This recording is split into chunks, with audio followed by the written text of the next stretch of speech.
Olá, meu amigo, minha amiga, sejam bem-vindos a mais um Portal do José, fechando mais uma semana nessa sexta-feira, agora a 44 dias das nossas eleições. E daqui até o dia 2 de outubro, vejam só, a gente vai começar a discutir política real aqui no Brasil.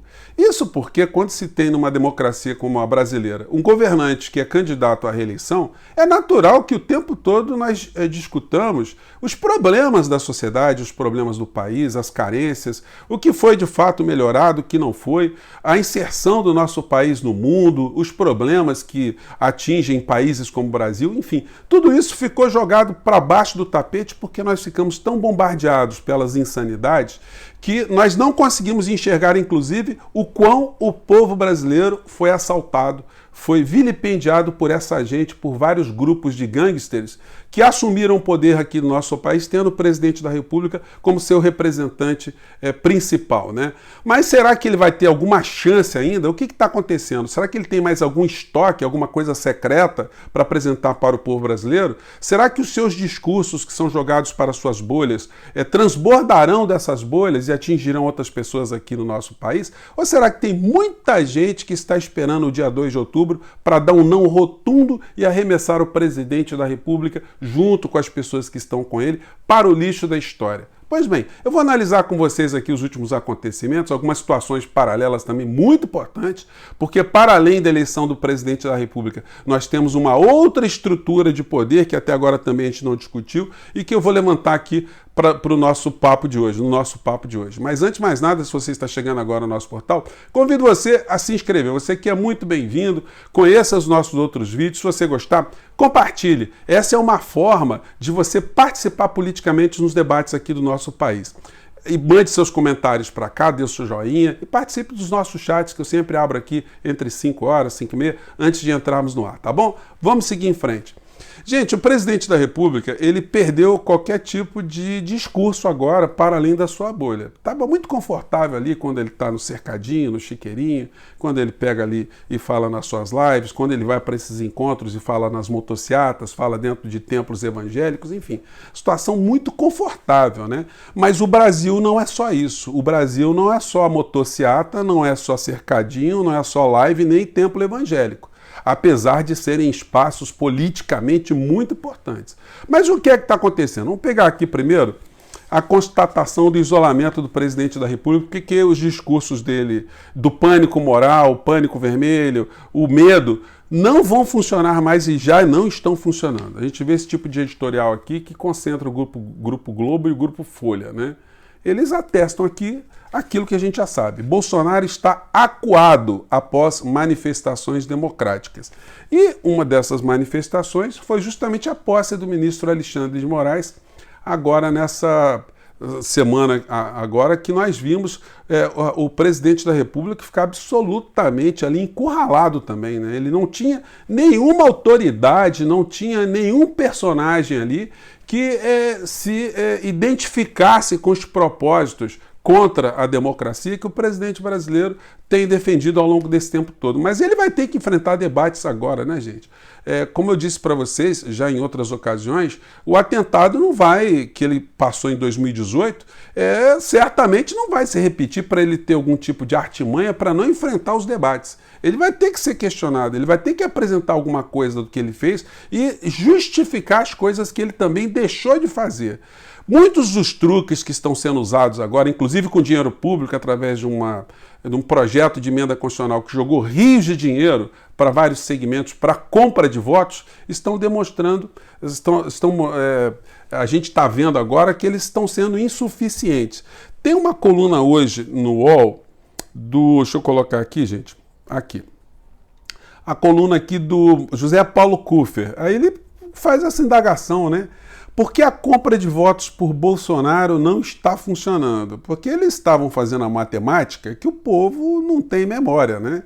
Que você joga dinheiro para as pessoas e você compra voto e as pessoas esquecem o sofrimento nos últimos anos, as suas faltas de perspectivas, o empobrecimento das suas famílias, a degradação de serviços públicos, enfim. As pessoas que estão recebendo agora esses benefícios, muitas delas perderam parentes nas emergências abarrotadas dos hospitais. Pessoas que não tiveram grana para se cuidar, para se medicarem, para fazer alguma coisa para salvar a vida dos seus parentes mais queridos, seus entes queridos. Essas pessoas vão esquecer o que elas passaram nas emergências dos hospitais? Quem perdeu algum parente que estava trabalhando na área de saúde vai esquecer? Quem perdeu um parente enfermeiro, enfermeira, um médico, um motorista de ambulância, uma pessoa que estava transportando as outras pessoas ali nos hospitais, os maqueiros, enfim. Será que nós vamos esquecer isso? As pessoas que ficaram com sequelas, que ficaram tendo que gastar uma dinheirama com medicamentos muito caros a cada dia que passa, isso tudo vai ser aplacado com o discurso do Bolsonaro, que será que ele irá ainda insistir nessa loucura de dizer que ele foi o sabichão do planeta? Enquanto o planeta todo estava preocupado com vidas humanas, ele bate no peito e diz que ele foi o único que queria que a gente não ficasse em casa, que a política do ficar em casa foi errada, que o mundo todo é que estava errado, o mundo tinha que enfrentar, todo mundo tinha que deixar de ser marica, que a gente tinha que enfrentar o vírus. Será que ele vai insistir nesse tipo de história? Será que os veículos de comunicação, as campanhas eleitorais, vão varrer essa história para baixo do tapete? O presidente da República está muito preocupado porque ele sabe que ao perder o poder, ele vai perder os privilégios, inclusive os privilégios jurídicos, e aí ele vai ter que enfrentar todas essas verdades. Ele terá que enfrentar essas verdades, inclusive nos debates eleitorais, se os candidatos que são oposição ao Bolsonaro e ao bolsonarismo, colocarem essa questão, responsabilizarem o Bolsonaro, fazerem com que as pessoas se lembrem do que aconteceu no nosso país, que nós tivemos aqui alguém que foi desalmado, alguém que foi desumano, alguém que pouco se lixou para a vida das pessoas que a gente ama, porque tem todo um aparato médico, né, ao seu redor, médico 24 horas por dia, então ele pôde ficar fazendo bravatas para cima e para baixo, mas as pessoas que não tiveram essa condição padeceram as coisas que nós vimos aqui no Brasil. Então, esses truques de Bolsonaro, de dar dinheiro público até dezembro, parece, segundo as pesquisas, que não estão surtindo efeito. Então, ele vai ter que prestar contas dessa história com o povo brasileiro, né? Gente, tem uma situação que eu quero compartilhar com vocês, ao lado dessas todas, que tem sido assim um ambiente que o Bolsonaro tem feito uma promiscuidade política muito grande para conseguir se safar. Me refiro especificamente ao uso da religião pela política. Ele se envolveu ali com vários pastores milionários que fazem da religião uma ferramenta política muito importante, e hoje nós estamos vendo aqui no jornal O Globo, em função dos dados da Justiça Eleitoral, uma matéria muito interessante, né? Que tem esse título aqui, ó, Em Nome da Fé. E aí vai apresentando aqui uma série de dados muito interessantes, importantes, que nos dão conta que nós temos aqui quase 1.000 candidatos no Brasil inteiro que se intitulam religiosos, líderes religiosos.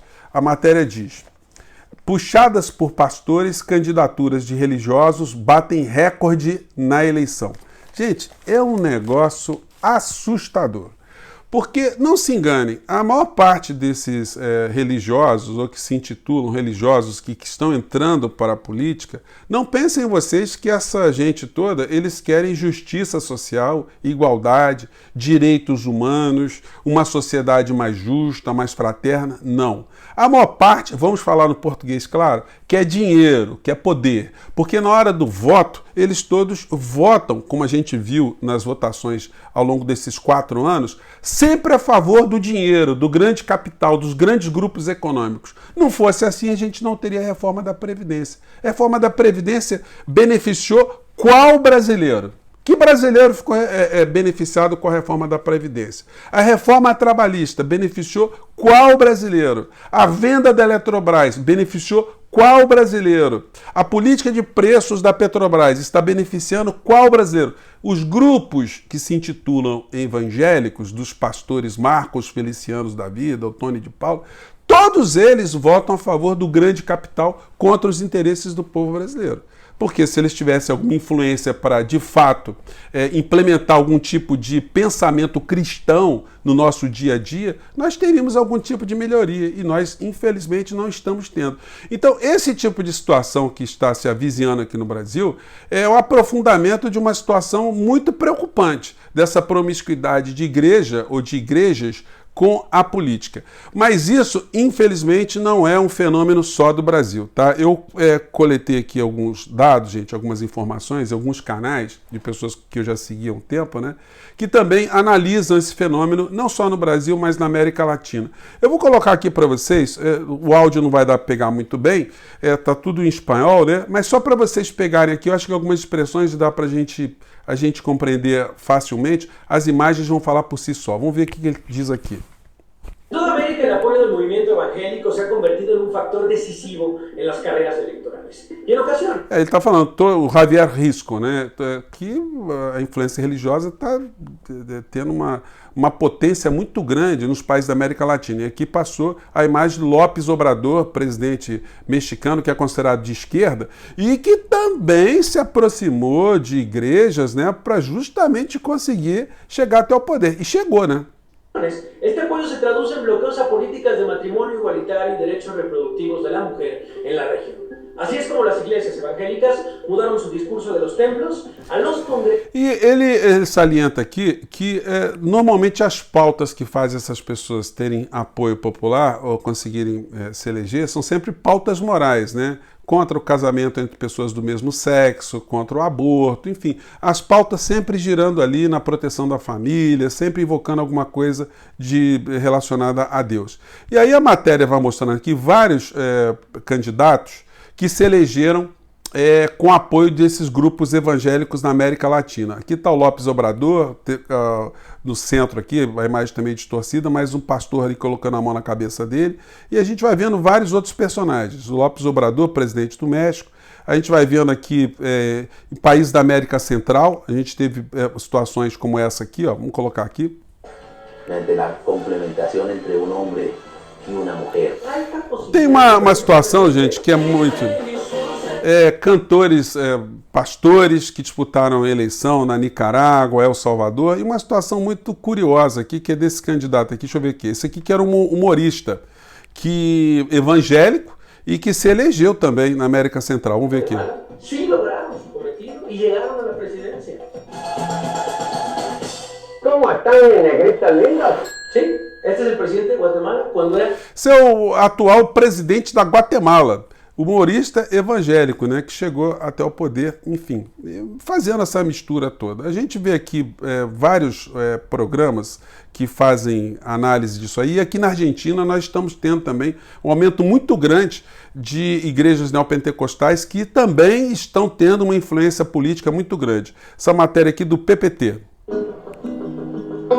La presencia territorial es la clave del crecimiento de estas iglesias, sobre todo en los barrios humildes del Gran Buenos Aires. Está falando que as igrejas estão crescendo, sobretudo nos bairros mais humildes de Buenos Aires, né? E aqui tem uma cena aqui, onde o ex-presidente da Argentina, o Macri, ele também recebeu apoio ali, não vai dar para colocar agora, que eu não estou achando aqui, de algumas igrejas evangélicas também. E aí a gente tem aqui num outro canal aqui da América Latina, da Costa Rica, um pesquisador que levantou aqui o patrimônio dos 10 pastores mais ricos da América Latina. Gente, é impressionante, eu vou colocar esse link para vocês, porque ele vai fazendo um passeio aqui sobre os caras mais endinheirados, né? O número 10 da lista é um pastor argentino, que fez aqui, ó, essa aqui é uma foto de um dos templos aqui que ele conseguiu reunir, conseguiu fazer com dinheiro dos doadores. Ele vive em Miami, né? Como todo cara endinheirado do terceiro mundo, ele sempre ganha aqui, mas sempre tem lá um pé nos Estados Unidos, em algum tipo de paraíso fiscal. E aí vão passando aqui pelos vários espertalhões da América Latina, de vários países. Eu vou colocar aqui para vocês, gente. É impressionante.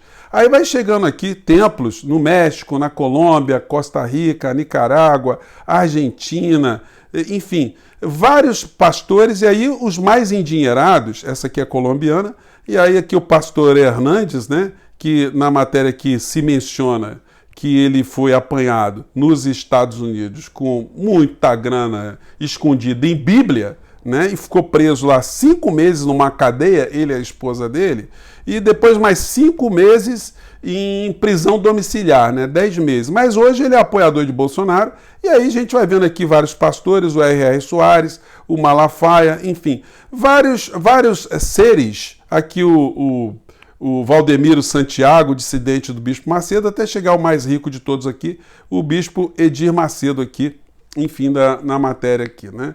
Bom, e aí é uma situação que a gente tem que se preocupar aqui no Brasil. Mas nem tudo está perdido aqui para nós que estamos o tempo todo discutindo as coisas dentro da racionalidade, porque a Justiça Eleitoral está fazendo uma peneirada aqui, está embarreirando uma série dessas figuras que estão coladas com o Bolsonaro.